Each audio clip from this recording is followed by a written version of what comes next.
Good evening, Chrissy here with another video tutorial for the Photography for Beginners editing group. I just had a couple of quick minutes, so I'm going to see if I can do this really fast. Sean posted this image today.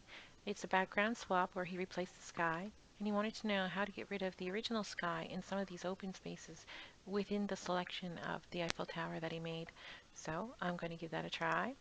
I've imported the images into Photoshop and layered them. I put the sky on top of the Eiffel Tower. I'm just going to switch it so that I've got my tower on top. For the most part, it doesn't matter how you select your building, whatever method you're most comfortable with. I always go with the pen tool.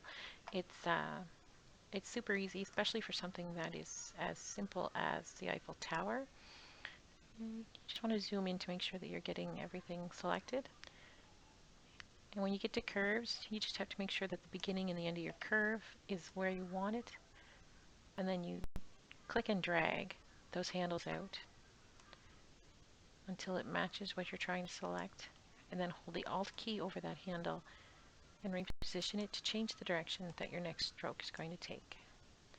Now, because I've only got 10 minutes, I'm really doing a super fast cutout here. So for my sample in the video, it may not be perfect because I am trying to hurry.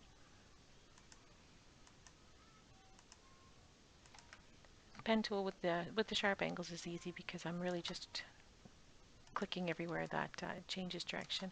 Got a bit of a curve in the tower here, so I'm just going to click and just drag until it matches.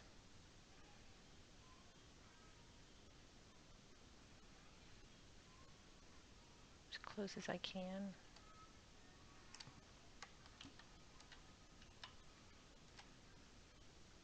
You can always Control Z if it doesn't work.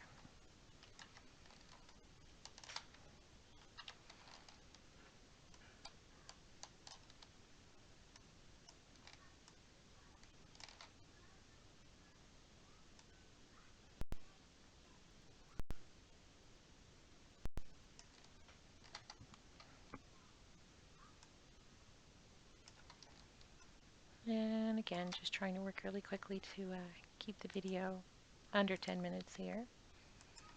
And the purpose of the video really wasn't even to show the pen tool so much as it was how to get rid of the bits of sky that were in there. But I thought it was a good opportunity just to show how I would select this. I can come back and clean up any bits of sky that are in there really easily afterwards.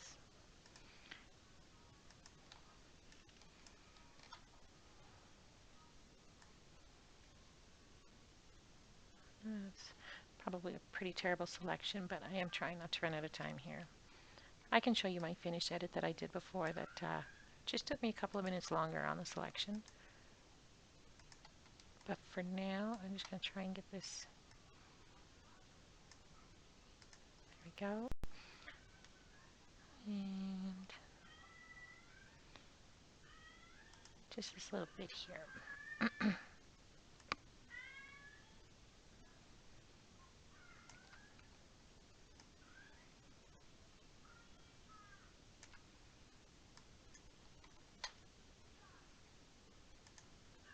And then you close your selection by just waiting for that little O to pop up by the pen tool. So right click, make selection for the radius of 0. And then I'm just going to do Control C to copy and Control V to paste. And at this point, I don't need the original here anymore. And so there I've got my outside selection. It's actually not too bad, just where the antenna was and a little bit there. But now the real problem was how do you get rid of all of these interior bits of sky where you know it's not the actual or the replaced background. And that's pretty simple. I'm going to go to Select, Color Range, and I'm going to click inside one of those.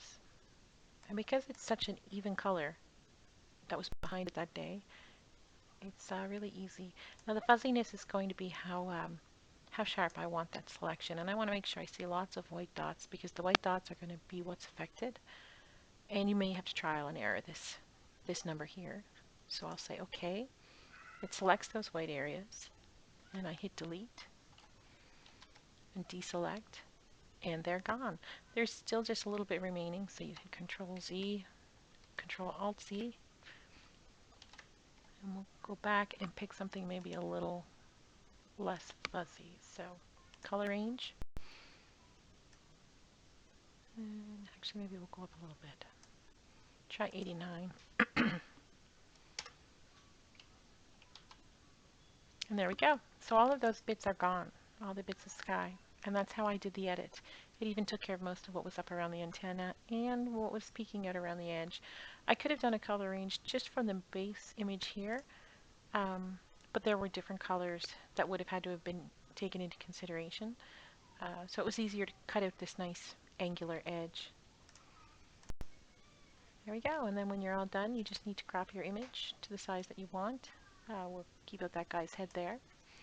So I make a rectangular marquee selection, and I go up to Image, Crop, Deselect, and we're done.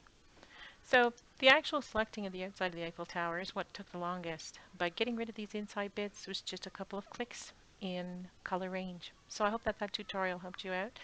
Thank you very much, and thank you very much to Sean for letting me use your images for this. Have yourselves a great evening. Bye-bye.